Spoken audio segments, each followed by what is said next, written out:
It's about time I got back to talking about things other than FNAF and whatever the movie ranking was, and what better way to do that than continuing a series I started last year, the I Guess series, which is basically just a bunch of glorified video game reviews. Anyway, I wanted to dive into a game that has three notable things about it. A, it's another fighting game. B, it was released 8 years ago with a sequel on the horizon, so it's basically dead at this point. And C, it's not Palworld. So ultimately, I decided against it. This is Palworld.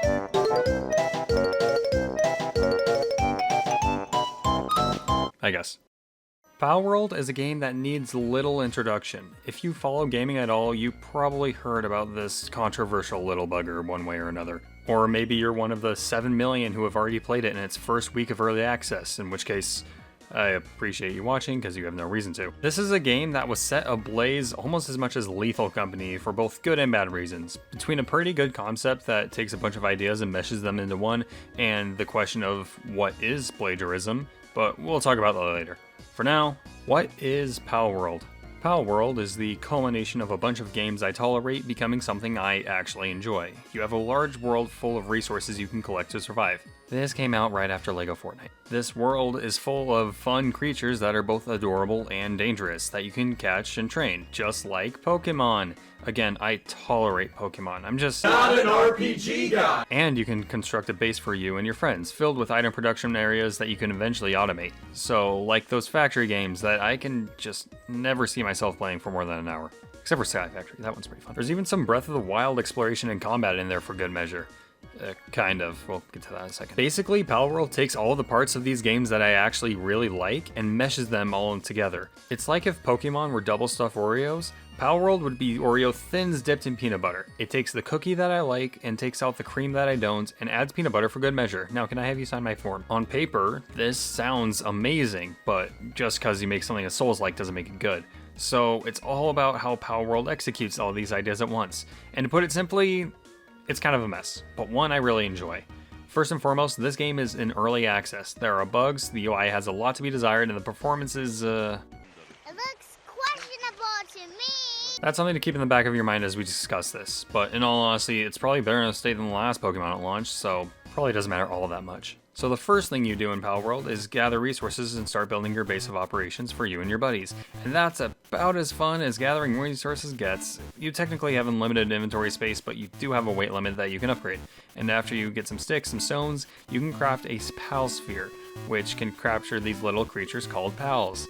To catch a pal, you send one of your pals to weaken it, or just beat over that with a baseball bat, and throw your pal sphere at it. If the catcher really is low, don't worry, that's relatively normal. Time to catch your first pal. Go.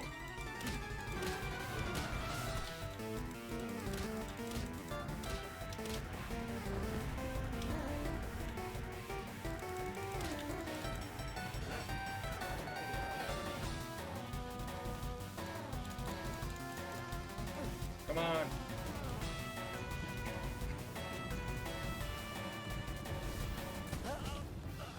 Okay. Don't mess with the mammoth. Once you have your pal, you can either have it in your team to help you fight other pals, or use them as slaves. Ever wish the roles in Lethal Company were switched? Perfect, you are the company now. This was an aspect I actually didn't know prior to playing, and I actually loved discovering. Your pals are the key to automation. Each pal has a list of skills that can allow them to perform different tasks on your base. Some can craft items, some can cook you food, and most can break rocks with their heads. You will never run out of stone. With the limited amount of pals on your base, making proper combinations to automate your production is satisfying. You can construct a berry garden, have a Gumos plant the seeds, a Pangolin water them, and a Cativa gather them and take them to your feeding basket, and now you never have to worry about your pals going hungry. Get a rock pit, a tree garden, and with mining and lumbering pals, you won't need to harvest rocks and trees by yourself. This is actually fantastic. Not only is it just an incredibly unique way to run your base, it gives you motivation to find more pals other than just gotta catch them all. Pals are much less likely to get caught and just sit in your box for time in all eternity, and they can get stronger by working. They can also get weaker. They can develop stress-based conditions like an eating disorder and need good working conditions to be effective. Some pals are just uniquely hard workers or slackers. They need breaks, food, attention, and you feel much more invested in them than pipes or robots that do your labor.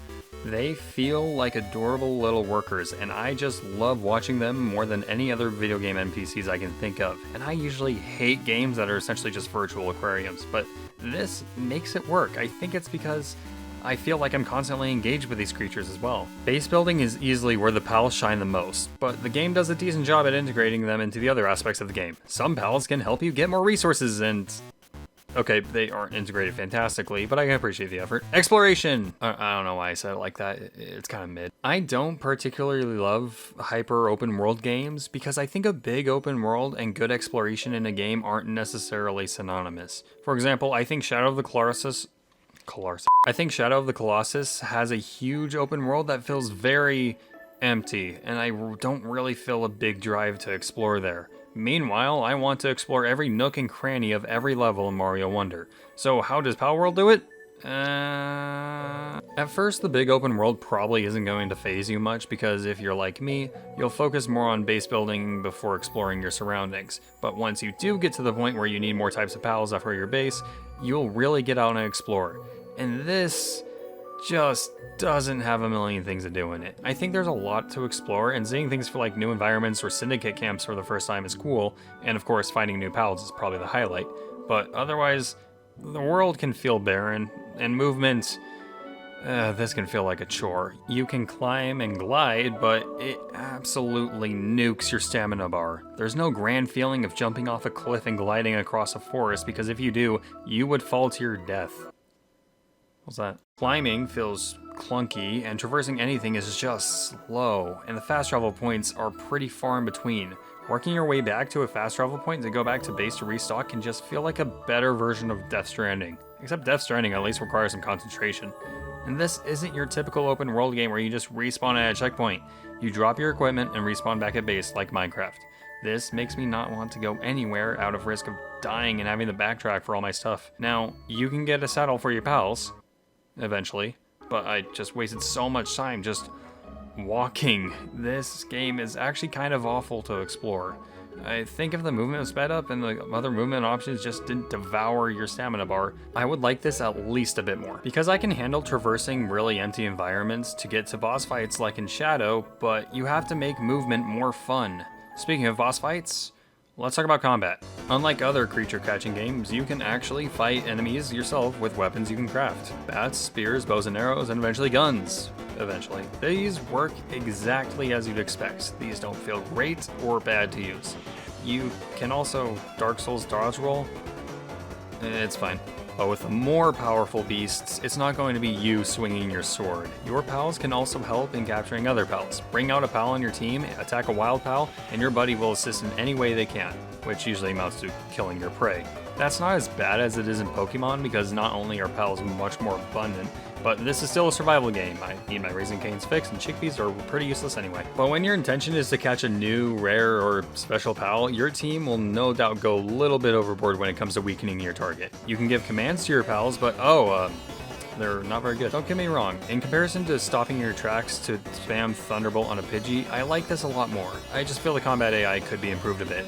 I think a few more RTS-like commands would benefit this, like being able to command or even train your pals to be more or less aggressive. More than just aggressively, I guess. Speaking of constructive criticisms, throwing pal spheres is fun and even satisfying, but the controls need a revamp.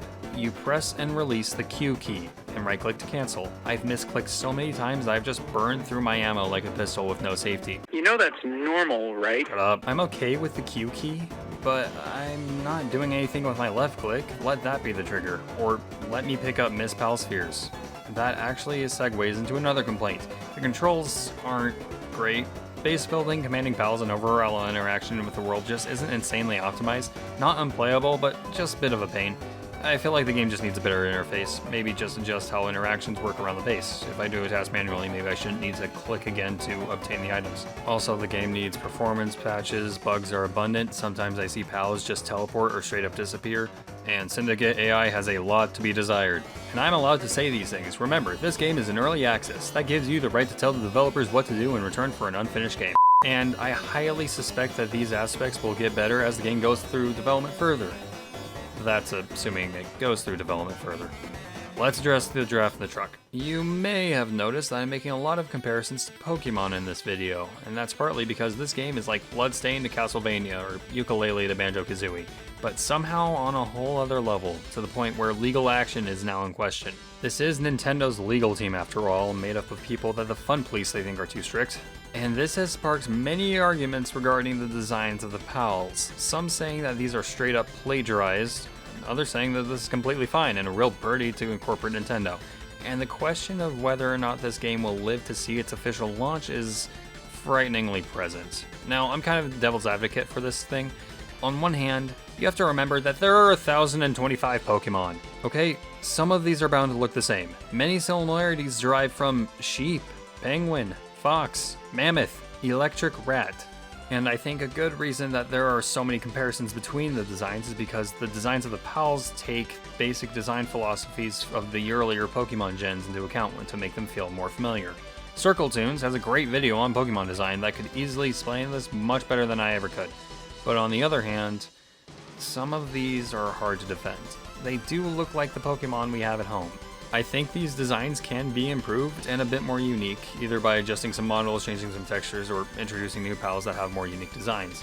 And I can understand if Nintendo doesn't want people to think that this is a Nintendo game. That's understandable. Scott Cawthon actually had a similar problem with the game Case Animatronics. One of the characters looked a little bit too much like Freddy, they removed the character, and voila, the game's on Steam. Theft Game has a great video on it, check it out. I think it's perfectly reasonable for Nintendo to demand adjustments to some of the designs, but not cease and desist. On that note, out of all the huge corporations that deserve such, Nintendo isn't too high on that list, but hey, if you don't bring F-Zero Climax to the States, I won't buy it from you then. And this is the way to attack a big entertainment conglomerate. Want to stick it to Disney? Make a better movie than them, not a low-budget horror movie that I can tell by the trailer is going to be one of the worst movies of all time. Palworld in Early Access was released in a better state and overall as a better game than the last Pokemon games. And those sales are what's going to make Nintendo shiver than timbers. Sorry, we got a little sidetracked there. But in short, I don't think either party is morally in the green here. I think the designers of Palworld can make their designs a little more unique, and I don't think Nintendo needs to shut the whole game down. As of writing, the only moves that have been made are the allegations that assets were used with no proof, shutting down a Pokemon texture mod made for the game, and the Pokemon Company saying they'll investigate the game. Personally, I'm hoping this game stays up for the long run. I'm having a lot of fun with it, and I've only scratched the tip of the iceberg. We haven't even gotten to guns or tower defense aspects of this game. Yeah, this game is definitely something else. And yet, there's so much that's the same. And it's kind of sad. Palworld is a game that has so much in it, yet has so far to go. Where the game needs improvements is very clear, and the devs are probably sick of getting suggestion cards. And yet, with what it has, it's an incredibly addicting survival factory catch-a-critter game that I have no reason to have spent as much time in. Oh well. Let's hope for the best and expect the worst. As for now, thank you for watching. This game was certainly a fun one to dive into, and I'm really happy I did and made this whole video on it.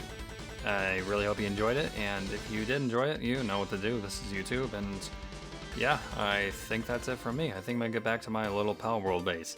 So, my name is AJ Play. Oh jeez.